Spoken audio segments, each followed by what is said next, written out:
normally how I go about situations or talks, I kind of try to get a good idea of how much sobriety there is amongst all of us. I guess like my question would be, is there anybody in their first to fifth year of sobriety? Second? Yeah. Yep. Yeah. My name is Hank. I have 2 years. Awesome. All right, Hank. All right. How about the fifth time? What's that? Third time. Okay. Josh, what? This is I don't know. I was just trying to do the math, but I think this is the third time I've had 2 years. Fourth time, fifth time, something like that. Awesome. All right. How about the 5th through 10th year? 5 through 10. 10 through 20? I've got 12 in, and unlike John, I asked him to do this last week. He just threw you under the bus. All right. I like it. Ernie, I had you give a talk down at Thetford one time. Yep. I remember now. Yeah, well, I kind of enjoyed under the bus, so that's okay. That's a familiar place for me. I kind of thrive in that situation. Well, you know, I Gonna go on with the countdown here. all right. So what do we? Worry about it. I'm not sober, so. So Anyway, I'm actually coming on a birthday, November 1st, guys. 29 years. Awesome. How cool is that? Yay! Congratulations. Well, a little bit about my story. I got sober back in 2004, and what led up to that was, I think my Alateen book says June of 1986. So back in June of 1986, I was quite a young little chap, and my mother was dragging me around to these AA meetings trying to find a new way of life for herself. And in the results of that, I recall I was probably about 10 or 12 years old at a meeting off from Washington at the same building of where the post office is there in Saginaw. And I'd have to say that's probably the first time in any type of recovery situation that there were people sharing, and I shared, and I just remember a sense of relief. I just cried. I cried in a way that I've never cried before, and I don't remember what was said or what anybody said, but I remember that moment. And from that moment, things just kind of continued to grow. My mother continued on in recovery. She married a gentleman that was also in recovery, whom they're still together to this day. I was told at a really young age at the log cabin in Bay City by a gentleman, his name was Cowboy, that if I drank alcohol, that I was going to be an alcoholic. And I had to believe these people, man. I was 3 years old to 10 years old, the little guy that, was interrupting the meeting, running around with coloring books and whatever. I was that kid. And these people that I could recall from meetings, it was like a haze of smoke all the time in the rooms, and there was people laughing and there was people crying. It was like, it was kind of at moments like the Twilight Zone, man, because it was just, I didn't know what was going on. One time my mom would be crying and the next time she'd be happy, and all these weird people doing weird stuff, but they seemed to be having fun doing all this weird stuff. And so anyway, as I got older, I was 16 years old when I started playing around with getting high. So I figured that I would smoke pot to beat the odds, because I was convinced that if I drank this alcohol, I was going to be an alcoholic, and that scared me because I somehow believed inside that these people were right. So it only took about 6 months before my mom moved to the UP, and I decided to move with her, and that got me away from the whole pot smoking scenario. And then I slowly was influenced by some of the same crowd, and we went up to this party store on the hill in Newberry, Michigan, and they would sell booze to just about anybody.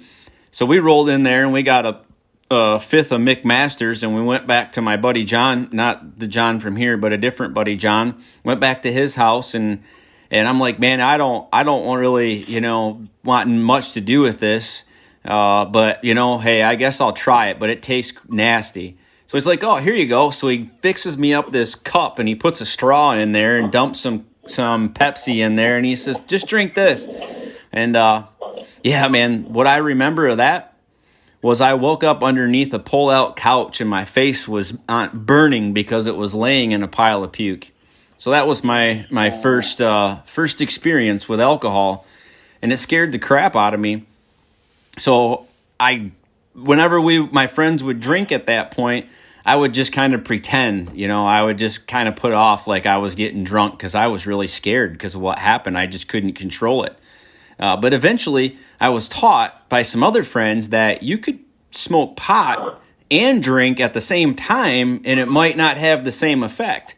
So my drinking career started at the age of 16, and it slowly progressed. I ended up the marijuana use and drinking turned into I just started getting paranoid. And I learned how to use other drugs along with alcohol to manage the blackouts, to manage how far down the scale it would go.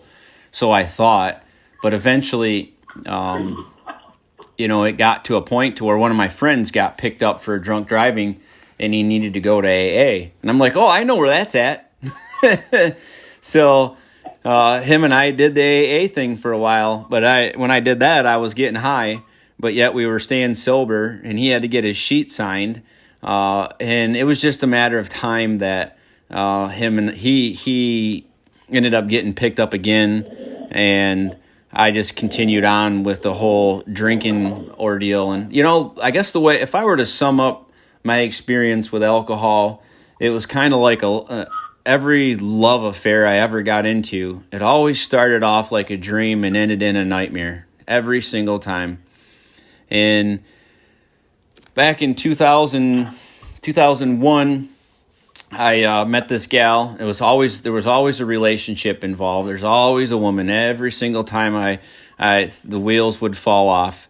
But this one here lived in Texas, and I got fired from work. For the lack of, what would you call it? I wasn't so prompt and on time all the time. It started to affect me showing up at work on time and being reliable. And so I got let go, and she was like, well, let's go back to Texas, where she was from. So we did. We went back to Texas, and I was in Plano, Texas, and I couldn't get a job. It was after the whole 9/11 crap, and nobody was hiring. Everybody was all freaked out, and I had a pretty good resume. I had a lot of factory training from Honda. I was a really good mechanic, but each place I went to, they didn't even want to look. They were like, nope, not hiring. So she ended up getting a job at this bar that ended up being a topless bar that ended up being a strip joint, and that. Talk about being in a unfamiliar place without any friends, without anybody, and having the whole carpet pulled out from underneath you. My higher power definitely knew where he needed to get me, so I would be willing to do something different, or at least have a little more desperation. And that's how it went. I'll back up. When I was 16, as my drinking and marijuana usage grew. This is a pretty pinnacle point in my experience on this earth, is my mom said that, this isn't going to be in my house, and she kicked me out. Probably the greatest thing that ever happened to me, because it took me to a whole nother level, man. It went to maintenance mode to poof, I was off to the races. And anyway, so moving back to being in Texas. Mind you, I didn't call my mom, for 3 years. So it was like, eat. So I did. I called my mom, and I'm like, Mom, I'm in Texas, and I don't know what to do. And she says, grab a phone book, kid, and call AA. Click. So I didn't have nowhere to go. And, I knew enough. I believe the seed was planted. Things started to happen to me when I was around recovery at a young age, irregardless of just being there in that atmosphere, experiencing the things that I did. It was just somewhere inside of me. I just what I did. So I grabbed a phone book. I found the 800 number, called the 800 number. I told them where I was at. They told me where there was a Alano club right there in Plano, like less than 15 minutes from where I was at. I drove up to that Alano club, and I lived there for 7 days. And, I experienced a type of AA at that Alano club that I've really yet to experience today. And I showed up there, and this group of people literally surrounded me. One guy bought me a big book. Another one said, "Hey, man, how would you like to come back to my house and take a shower?" And the other group was like, "Hey, let's go out to this comedy club. Are you hungry? Do you need any food?" I'm telling you, that's not an element that I experienced when I came back to Michigan to go to AA. But yet that was so influential in perhaps me coming back again. So anyway, I made it like 10 days out there. And I guess a major point in the desperation of calling my mom for help was I couldn't get drunk. I couldn't get high. Nothing would work. It was like everything that took care of what was going on inside of me evaded me. And it scared the living crap out of me. Because, the more I drank, the more paranoid I got. The more high I got, the more paranoid I got. And I'm like, this isn't working. And that's what led me to finally calling my mom. So anyway, she ended up calling me back. And she's like, I'm really sorry. And this was wrong of me. Let's go back to Michigan. So we went back to Michigan. And when we got one of the gentlemen that I got close with at the Alano Club there in Plano, he's like, the first thing you do when you get back, you need to find a meeting. So on our way back, I found a joint in the center console of my truck. So, of course, I smoked that on my way back. And when I got back, I did what he said. I found a meeting, and there's a meeting in Bay City that was at St. Albans. It's a church there off from Garfield. And anyway, I go to this church, and I walk in the door, and man, I'm telling you, this was in the day when meetings were there was an auditorium to the left, and there had to have been over 100 people in there, and the hallways were full. There was a haze of smoke, and I literally walked in the front of into that door, into that crowd, looked around. Is this an AA meeting? Yep, you're in the right place. And I just kept walking all the way down that hallway, out the back of the church, around the parking lot, back in the truck. And I was like, no, this ain't for me. There was so many people, man. It was like totally overwhelming. Yeah. So it was just a matter of time till I really lost it. The girl left. I was alone, and I went back to AA. I'd get sober for 30 days, 60 days, and start feeling good, and a girl would come by, and I'd just wander off into la la land, and before I know it, she was telling me that you can't be an alcoholic. There's no way you have a problem with that. And then before I know it, I'd take one drink, and then boom, I'd be off. So I'll tell you, the last time that cycle happened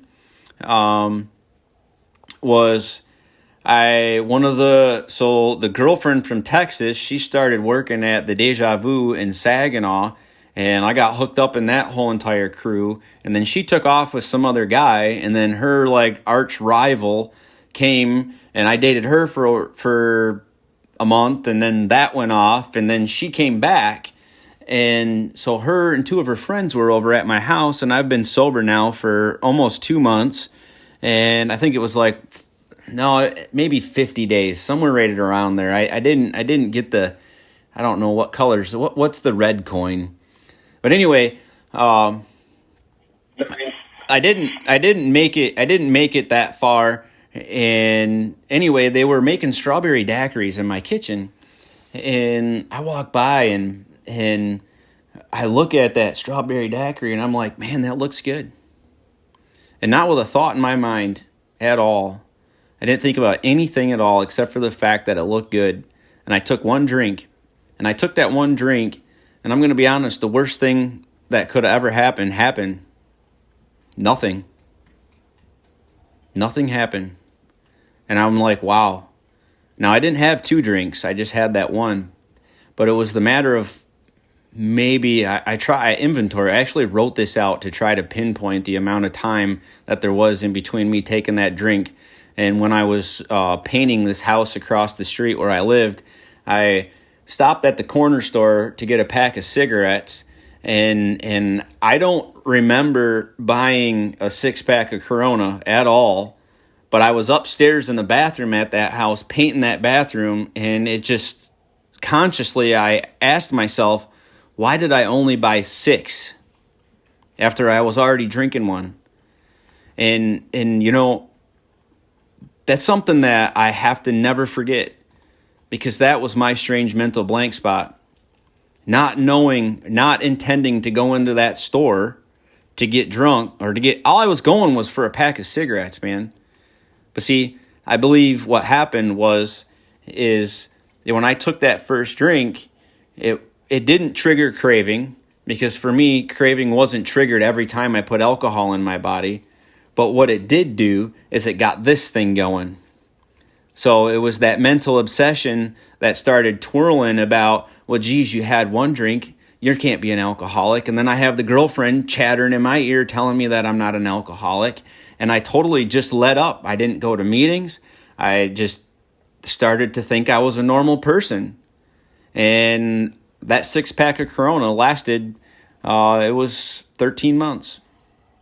And it ended with me when the craving did, mind you, that 6-pack, I did break out in the phenomenon of craving. And that craving took me all the way across the United States into San Diego, California, 13 months later. And how I come to after that 13-month later run was I'm riding on a Greyhound bus across the United States of America, curled up in the back of one of these seats on this Greyhound bus, and I got inmates that are getting dropped off with a suitcase, with a pillowcase, with their only belongings, and this one guy says, "Man, are you okay? You gonna be all right? Do you want me to go in and get you a drink?" This guy felt so bad for me, he went into his store and got a pint and brought it back on the bus to give me a drink, because I must have looked like hell. I don't really know. It was all a fog. And it took forever to take that bus back here to Michigan. But I'll tell you, when I got back to Michigan, that still wasn't enough. I sought after this one girl again, and her and I hooked up, we partied, and she got pregnant. And when she got pregnant, some things changed. In the back of my mind, I realized that something I had to lick this thing. And I commenced to live chapter 3 of the Big Book for 9 months. I tried to prove to myself that I could only drink on weekends, limit to number of drinks, remodel the house, go to work, read inspirational books. I did it all, and it didn't work. None of it. Because when my daughter was born, and I was told that she was born, because I got booted out of the picture halfway through the thing, so I wasn't able to be at the birth or at the hospital, none of that. Because I was a raging asshole. I mean, who in the world would want some lunatic like me around that doesn't know how to keep his mouth shut, and all I do is just, every time my mouth opens, I just start slashing and cutting everything that's in front of me. And I didn't see it at the time. I mean, today I understand that. So, I know I put myself in that position. But anyway, so fast forward, daughter's 6 months old, mother-in-law comes over. I've already drank a fifth of vodka, and I've snorted an 80 milligram, Oxycontin, and I'm out on the back porch smoking a cigarette, and my ex-mother-in-law comes to me and says, "Why don't you treat your daughter like my daughter?" And oh man, you want to talk about coming from a comfortably numb state? and being brought to reality in the snap of a finger, whew, man, that one got me. And that one got me enough that sent me out on a drunk that was beyond anything I ever experienced. That morning, it was like 3 o'clock in the morning. We came back to the house, and I came to in a blackout in my backyard, and it was like somebody took an art van light and just went boom, like lit me right up, man. I like, whoa, like, what am I doing? And that was that moment that I walked in between those two houses, and I had a conversation with God in a way that I've never had a conversation before. And it was, all right, I can't do this. I need your help. I'm done. And from that moment, that very next morning, that next day, that evening when I got up, I went to a meeting at the log cabin, and I was given a gift of desperation that was, hey, whatever I got to do. If I got to stand on my head in the corner, it was which one and for how long. And I believe, that was a gift. And God has given me that gift throughout this whole entire deal. But I wasn't influenced by anybody in AA that knew what this book said and knew the instructions to live this sober life. What I experienced was, how you go into a meeting house and they got the steps on the wall, right? You know what they call that? They call that an off-the-wall program. And that's what I had for a long time. I knew what it said. I mean, I did. I was 90 days sober, and I had this gentleman take me back to his house. I don't know what it is. You guys got me all hooked, jacked up on coffee, man. These people would get me so weirded out on coffee. I swear that's how they got me to talk in the beginning. But anyway, this dude gets me all hopped up on coffee, and I sit at his house, and I did my first 4-step. He wrote it all out for me. Had all the columns, did it all. And I'll tell you, I had such an experience with that 4-step. I came back from that gentleman's house and came home, and I felt so good I didn't go to a meeting for a week. And then at the time, I had my sponsor. He was like, that was selfish. Why don't you go share that with people? And every time I talk, I always share that experience because I was 90 days, and I went in and we did a 4-step. To the best of my ability, to the best of my understanding. It might not have followed the instructions in this book, but it was the spirit of that thing, and it was the willingness, it was the fearlessness to face and be rid of those things that were blocking me. And I experienced my higher power in a way that, I don't know if I was rocketed to a 4th dimension, but I did experience God, the presence of God, like I never have in my entire life. And I rode on that experience for another 3 years in AA until I met my current wife. And I met her in church. Church was a whole interesting thing too, because I wanted nothing to do with that place. I was the black sheep and blah blah blah blah blah. And it was like bah all the way home. I have no way. But you know what? I had this friend in recovery that says, "Hey man, you should stop by my church." I'm like, nope, I'm good with that church thing. Well, I was running a service call in Bay City, and it was in the time where we didn't have GPSs. You had like a map, and you had to figure out, you go row R and line number 6, and then find the street so you knew how to get there kind of thing. So I pulled over, and I found the directions to this house, and as I'm pulling out, I look up, and it said Bay Valley Christian Church, and I'm like, yeah, no big deal. Well, my home group was the Central Group in Bay City, and my friend was there, and he hit me up again. He was like, man, you should come to my church. And I'm like, all right, dude, what's the name of your church? Well, it was Bay Valley Christian Church. And there was too many things that happened to me in recovery up to that time to where I just knew, I could not deny it because I experienced these things, this 4-step and following some of these suggestions and the results of these suggestions that I knew that, well, maybe I need to go to this church. Well, I did. And I went to this church because I'm still this kind of, somebody says this, okay, it's evident, we're doing it. So I went there. I cried like a baby the whole entire time. It was just totally like this unreal experience that I've never felt before. And anyhow, I ended up meeting my wife there. And this gal, she was perfect. Never been drunk, never been in a bar. She I couldn't believe it. And what she wanted to do with me? Well, 3 months later, her and I were married. She thought she married a preacher, but little did she know when we got home, she married a devil. Because I was that alcoholic that was living a double life. And I didn't know any other way. I was never taught. I was never shown. And that double life came to a head when she found another man and didn't want to be with me anymore. And in the context of that, I knew enough because I listen to what you people say, and I knew drink was never a question. You know, that was that gift that was given to me when I walked in between those two houses and I had that conversation with God. He took that thing away. It wasn't even a thought. But what you people had, I knew was the answer. So I got back into it. I called a guy. I'm like, man, you know, I need a sponsor. I need somebody to help me. And he goes, well, where's your big book? I don't know. Well, I need you to find your big book. Well, I have 3 of them. I didn't ask you how many you had. I asked you if you had a big book. Yeah, okay, so get your book. So he did the best he could. He took me through parts of the book as he understood it. And, you know, I experienced a whole new level of surrender through that process, did inventory, but yet I still suffered. And to get to kind of just jump to this place to where I had this 5-year cycle. Every 5 years in recovery, I would end up in this place of irritable, restless, and discontent in a way that I was angry and violently angry.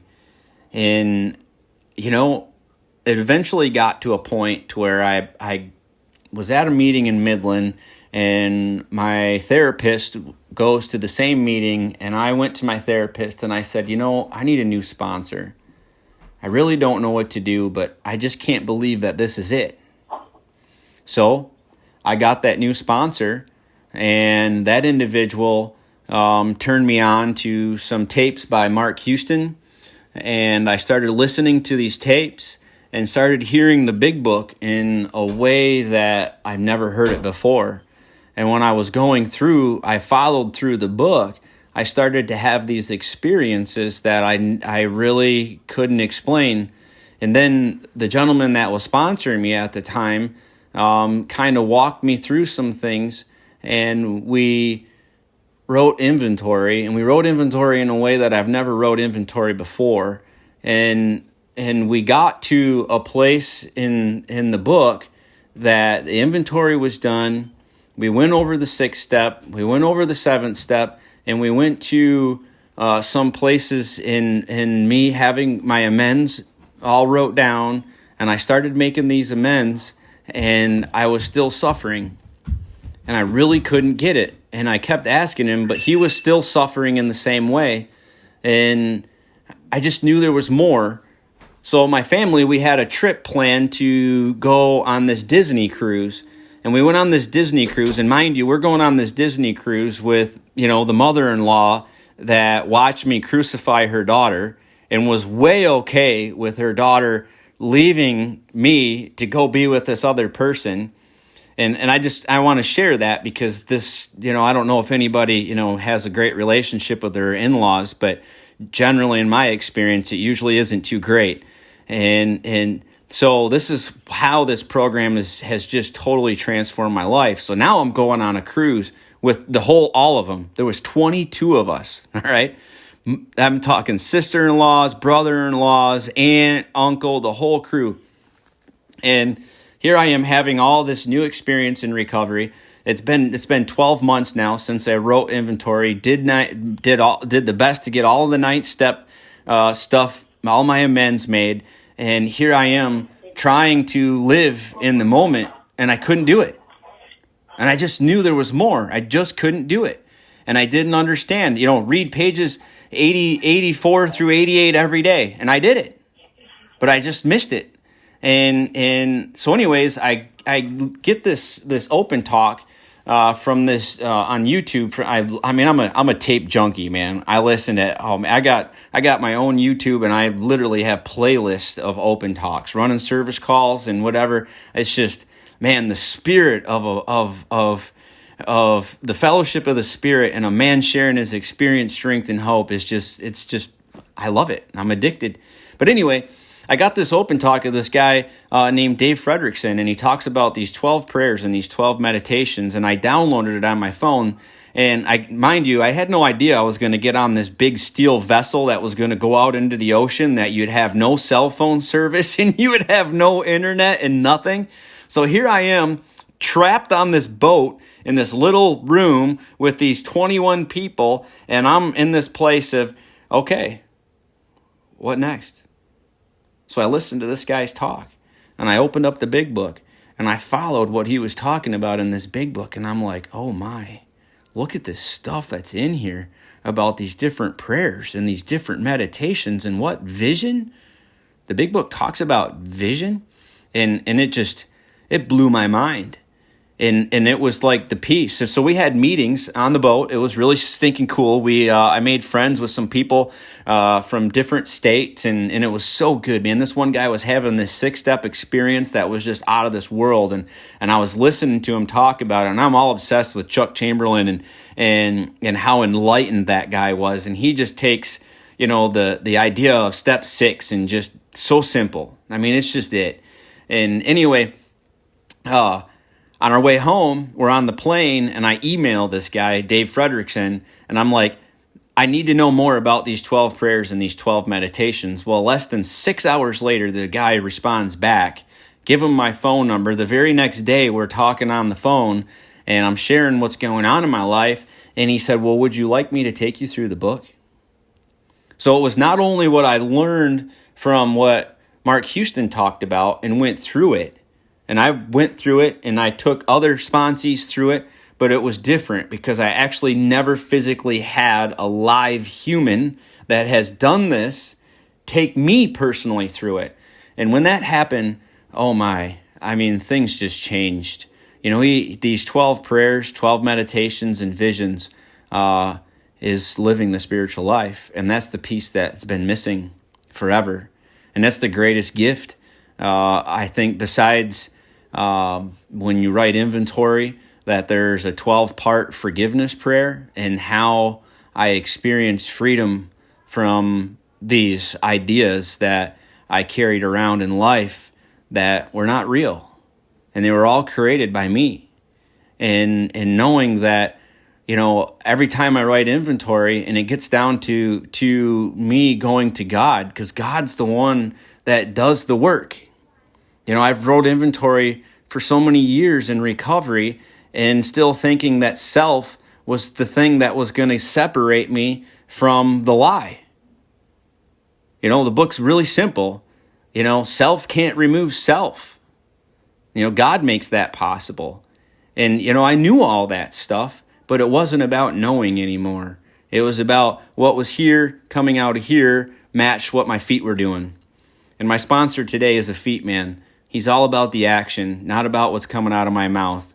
I mean, this alcoholic, my natural language is pontification.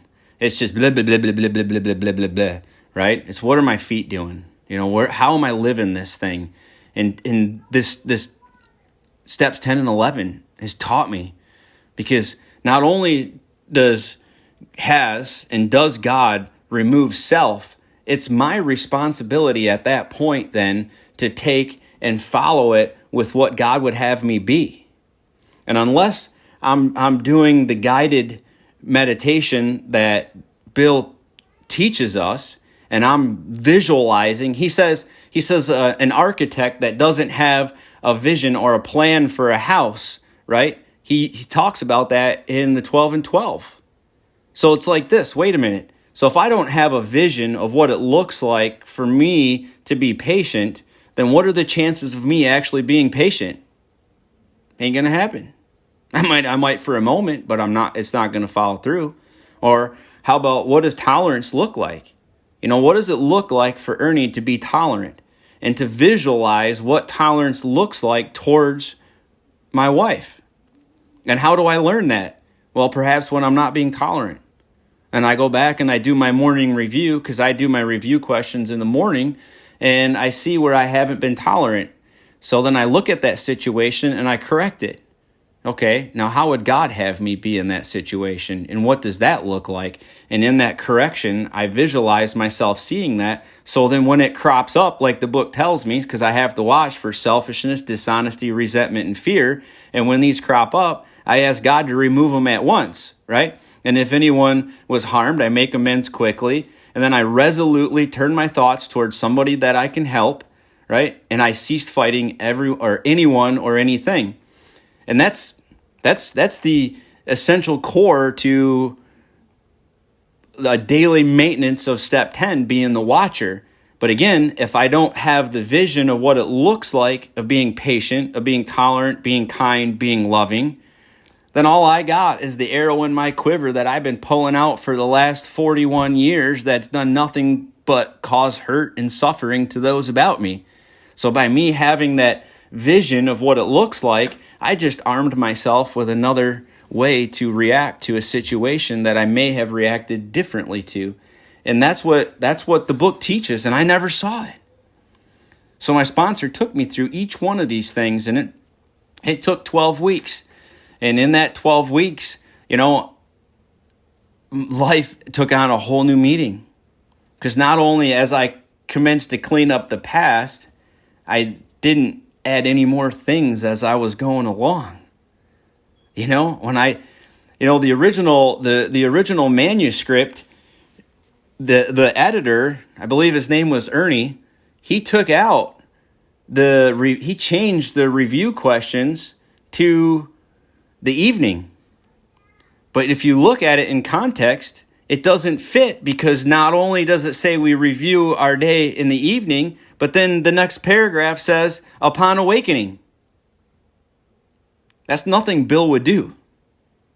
If you go and look up the original manuscript, you'll find it. You'll see where it was in the morning.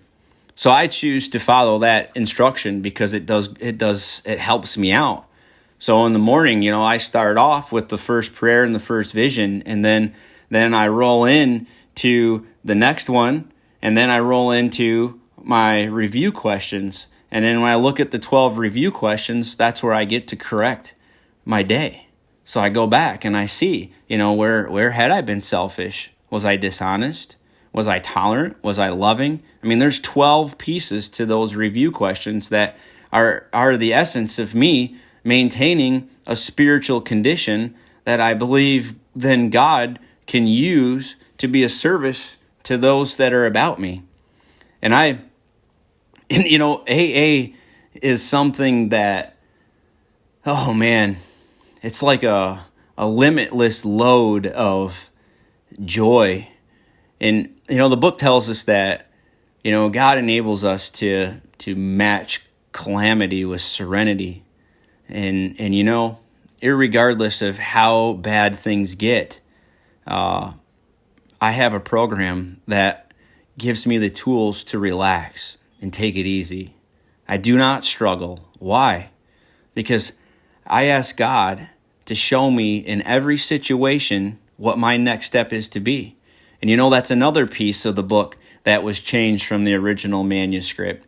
It tells us the book says that we be shown all through the day what our next step is. If you go to the original manuscript, it says we be shown in every situation.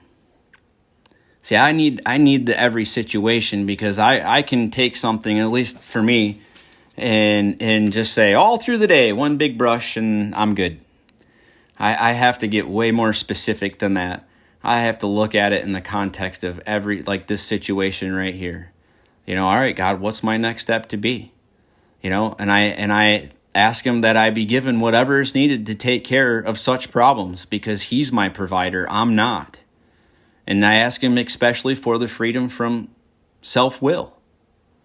All these prayers are right here from page 83 all the way to 88. And there's the last prayer on page 164. And it's And Bill is so specific. And when we do this, he said we ask each morning. When do we ask? In the morning. On 164, he said in morning meditation, we ask God to help us, to show us what we can do for the man who is still sick, right? I mean, it's in here from this all the way to the end, and it's all specific morning. The only reference to evening is the actual review questions, which, I know some that choose to continue to do the review questions in the evening, which, is good. Like my mom struggles to keep track of she has a hard time remembering some of the things through the day. So she has the Spiritual Toolkit app on her phone. So as she goes through the day, she'll make notes. So then when it comes time for her to do her review question, she can refer back to her notes and see, where she's been selfish, dishonest, and afraid. And then when you're in that moment, you can use the spiritual tools to get free, man. If you need to make an amends, you know what you do? You create a vision of what it looks like to go in and make an amends. And for me, I've learned that sometimes the amends that I need to make is a thank you. Like last night, I got home from being out of town. I was gone out of town for 4 days. I came home. My wife had dinner on the table. She had a pop right there. She had a cookie right there. Man, I rolled in the door and she says, your dinner's ready. And because of review questions this morning, I have one of the review questions. Do I owe an apology or a thank you? So I had reviewed my whole day. I'm like, I realized that I didn't tell her thank you for that. So I haven't yet to get a chance to tell her thank you because I haven't seen her in a place to where I know I would have her attention to tell her that. But that's what AA teaches. It's as Chuck Chamberlain would say, man, there's one problem that includes all problems, and that's conscious separation. That's it. And why is it a conscious thing? Well, if you do this work, you have an awakening, and being awakened, then you have a choice. I can either choose to be part of the problem or part of the solution. And what is that problem? Conscious separation. And that's not what this program's about for me today. This program is about me growing in understanding and effectiveness. And the only way that I can do that is by following the instructions in this book. There's 164 pages of instructions, and there's so much in there. I've yet to turn a page and not learn something new. And for me, being a hyper intellectual person that just thrives on new, this program, I swear, I know for sure it was built for this guy. And AA in life continues to take on a whole new meaning. I'll share this and I'll be done. I had a friend that his wife one morning woke up, this was 4 weeks ago, woke up and had a really bad headache. In less than 3 hours from that moment, she died of an aneurysm. And it wasn't even a thought in my mind. I got on the phone, I talked to him, he told me what was going on, and I said, okay, well, call me back, because he was in the hospital. When he called me back, my answer was, I'm going to be in a car on my way. I had no idea what I was doing. I had no idea. I mean, this guy's not in recovery, just a friend that I've met through a hobby of mine. And I went out there and I spent 3 days with him, and it was just listening. It was just being present. I've learned the greatest gift that I could give anybody in life is being present. Present in a way to where I don't need anything. I'm just here. It's God, fill me with your spirit and let your spirit flow through me to those who are around me. And to watch these 12 prayers, meditations, and visions manifest in my life in a state of being that I could never create. All I did is follow the instructions and did and got the results. And I continue to commence to get the results. So 3 days of being at my friend's house, and I'm leaving, and he goes, everybody that I talked to all asked me, what can I do for you? And you didn't ask me. you just got in a car and you came out here and you've totally redefined how I look at a friend. And that messed me up, man. I'd rode in that car for 14 hours on my way home and caught my home group meeting via Zoom on the way home. And I really didn't know what to say, but I just cried. And they were talking about the third step. And you know, that was it. You know, step 3 is I don't get a vote. I'm in this world to play the role God assigns. And when he assigns the role, man, here I am.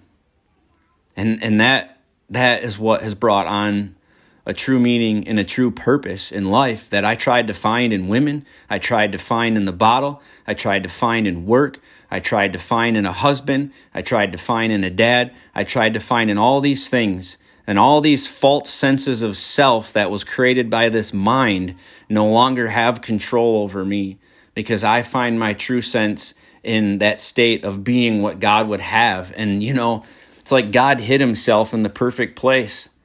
It was right here the whole time. And I was too busy looking around in all these other places. And it was just insane, right? But the gift of AA is it woke me up to find that fact that the book says deep down in every man and woman is the fundamental idea of God. And where is it? Right here. Right on the inside. And you know, we don't have to look far. The hardest part is being disciplined and following these instructions and staying on the path. And that's what Steel on Steel does for me, is it helps me stay on the path. One of the lines Mark Houston says is discipline's the horse I ride. And you know, that's what I got to do. Because if I'm not staying disciplined, then I'm going to be disciplined in a way that I'm not going to like.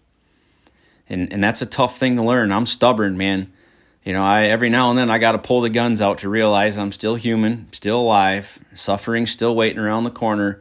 But the greatest thing that I get is because of AA, all of my shortcomings become my greatest assets. And what a gift. You know, failure is my teacher. It's my friend. And for how many years have I ran around thinking that I was a failure and I wasn't good enough, which is a lie. It was an idea that was put in my mind by who I don't know. But because of writing inventory and following these instructions, I know it's not true today. And you get to experience that. So this gentleman that we did this competition together this last weekend, and we're out on the range, and I'm in the bathroom at this house to do my prayer and meditation, because it's no matter where I'm at, man, it's my sustenance. Literally, it's like doing prayer and meditation is like eating and drinking, and that's it. I gotta have it to survive. So it's 6:00 in the morning, man. I'm in the bathroom. I'm like, hey, I'm gonna be in the bathroom for a little bit. And I close the door and I break the book open and I do this work. Well, I'll tell you, I was walking the stage, and I'm having this conversation with God and just being conscious of his presence and all these things. And I'm telling you, here I am walking the stage in frost-proof Florida, and I got tears running down my eyes. And I'm just like, oh man, you are so good. You know, I experience God in those simple little places and those simple little things. And it's just beyond my wildest dreams.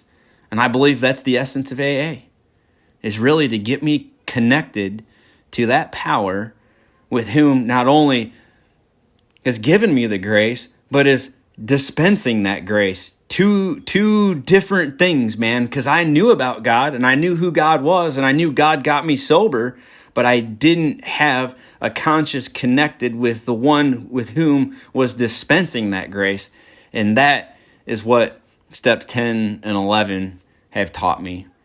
And then, hey, the bright spot of my life is to come here with you guys and tell you about it, you know, and to sit down with some little knucklehead that's bouncing off the walls 1,000 miles an hour and just lost in the world, and then watch the process that's laid out in this book. Wake that little knucklehead up, have him look back at life and be like, whoa.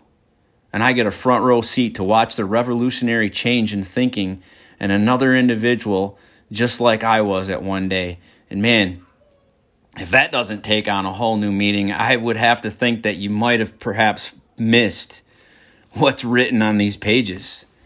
And you know, that basically sums up AA for me, man. I could go on and on and on because there's just so much, but God is so good, and man, the relationships I have not only with my pals, but with my kids and my wife and my dad and my mom, and man, it's just when I think it can't get any better, it does.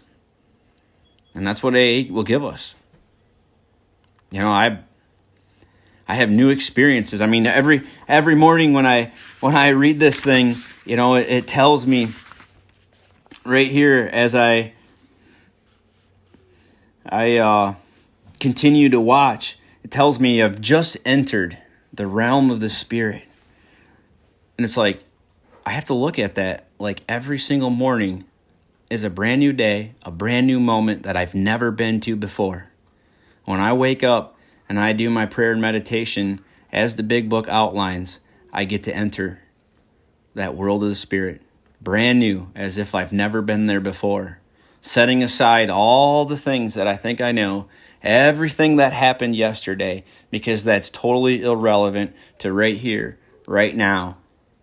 And keeping that mindset by God's grace, His strength, because I don't have the power to do that, but if I follow the instructions, He keeps me there. And I can do it for as long as I choose to. It's such a gift. That's all I got, guys. Thanks, Ernie. Appreciate you coming out, man. It's good, man.